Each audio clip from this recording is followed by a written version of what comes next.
All right, Unit 6, Lesson 1, we are taking a look at questions 2 and 3.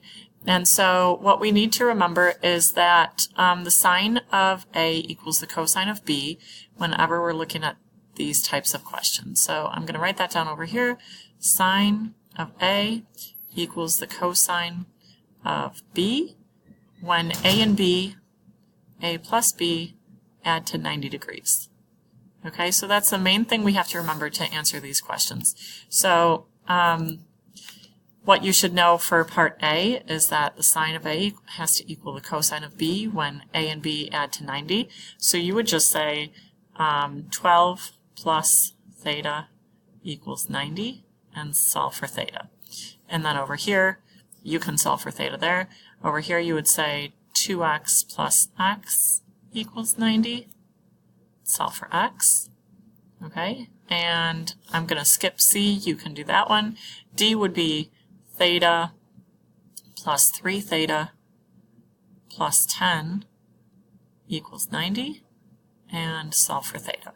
So I'm just helping you get started there.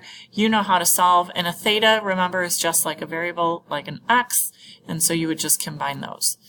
For number 3, it says in right triangle ABC with right angle at C. So let me just show you what that would look like. Holy cow, that's not at all straight up and down. Let's try that again. Okay, so triangle ABC with right angle at C. And so here's my right angle. I'm going to call that C. And so these are A and B. And so A and B would add to 90 here because 90 plus 90 would give me 180. It says the cosine of A is 4x minus 7, and the sine of B is 2x plus 13. And so what we know is that the sine of A equals the cosine of B, or vice versa. So these two things have to equal each other. Therefore, 4x minus 7 has to equal 2x plus 13. Oops, plus 13. And solve for x here. Okay?